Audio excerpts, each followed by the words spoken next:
Hi friends, in this video, we are going to deal with the case summary of the important and latest Supreme Court judgment pronounced now in the area of land acquisition, that too in relation to matters involving taking a view that advances the cause of justice rather than a technical view, while dealing with payment of compensation to land losers. To know more about the land acquisition compensation case, please watch this video fully. If you feel that it's useful to you, please like, share and comment, and never ever forget to subscribe to it, and further click on the bell icon next to the subscribe button. In the important judgment titled Kazi Moinuddin, Kazi Bashiroddin and others versus the Maharashtra Tourism Development Corporation, through its Senior Regional Manager, Regional Office, MTDC, Aurangabad, Maharashtra and another pronounced on 30th September 2022, the Supreme Court has held that when two views are possible, the view that advances the cause of justice is always to be preferred, rather than the technical view, while dealing with payment of compensation to land losers. The facts of the case would be that the case of the respondents before the High Court was that 50% of the amount of compensation awarded by the reference court was already deposited, in terms of the order passed by the High Court, and the said order having not been altered by any court, they mistakenly deposited further an amount of 1,37,50,547 rupees and were entitled to withdraw the same. However, the present appellants asserted before the High Court that, in terms of the order passed by this court in Civil Appeal number 1348 of 2018, the said order stood modified, because this court directed release of 50% of the amount of compensation with security, and remaining 50% without security. In the impugned order, the High Court accepted the submissions made on behalf of the respondents, and allowed them to withdraw the aforesaid amount. Being aggrieved, the present appeal has been filed. The Supreme Court has held that when only the disbursal order was in challenge before this court, and the principal order, that is stay order requiring only 50% deposit was not in question, the order passed by this court correlates only with the disbursal order, and thereby, the appellants would be entitled to withdraw 50% of the deposited amount without security, and balance 50% on furnishing security.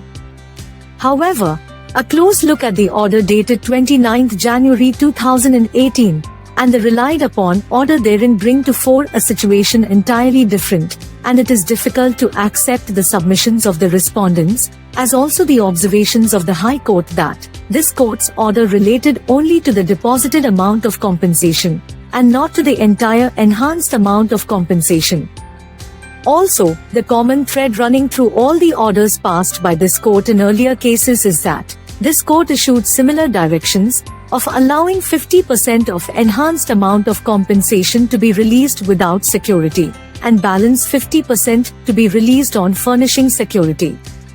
So far as the decision of this court in Civil Appeal number 4102 to 4103 of 2020 is concerned, therein the High Court stayed the execution of award passed by the reference court, on the condition of the acquiring agency depositing 80% of the awarded amount, along with proportionate cost and interest, and thereafter, the High Court directed that 50% of the deposited amount be placed in a cumulative fixed deposit for a period of 5 years, and the balance was allowed to be withdrawn by the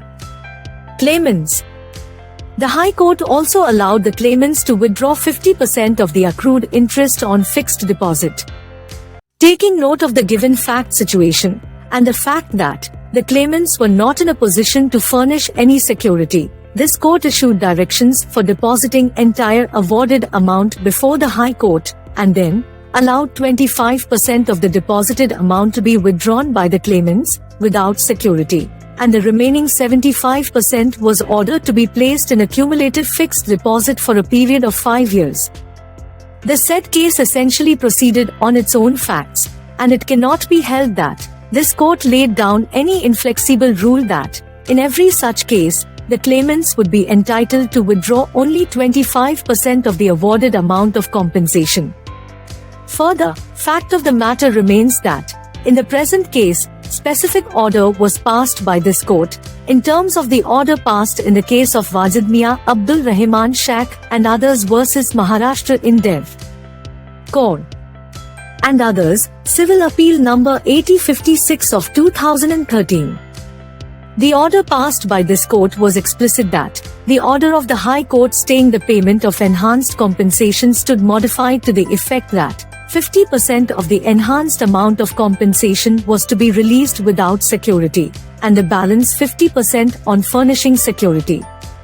Even if the initial stay order dated 14 December 2016 was not, as such, challenged before this court, the disbursal order was essentially in continuity thereof, and while considering challenge to the disbursal order, nothing prevented this court from modifying the principal stay order itself. The order dated 29 January 2018 passed by this court in Civil Appeal number 1348 of 2018 is required to be interpreted and applied on its substance rather than technicalities. The intent of this court in Wajid Mia Abdul Rahman Shak case was clear that the entire amount of enhanced compensation should reach the claimants, while they would be obliged to furnish security to the extent of 50%. When the same terms were applied to the present case, the attempt on the part of the respondents to fall back again and again on the order dated 14 December 2016 could not have been countenanced. The High Court fell in such an error by accepting the hyper-technical submissions on behalf of the respondents. In fact, the respondents correctly understood the meaning, purport, and effect of the order dated 29 January 2018 in the first instance, when the remaining 50% of the amount of compensation was deposited on 20 March 2018. Their second thought, and late attempt to withdraw the said amount was required to be rejected. Thus, the orders passed by the courts, and particularly by this court, are required to be understood on their pith and substance, while avoiding an approach of technicalities. Moreover, when the matter relates to the payment of amount of compensation to the land losers, if at all two views are possible, the view that advances the cause of justice is always to be preferred, rather than the other view, which may draw its strength only from technicalities.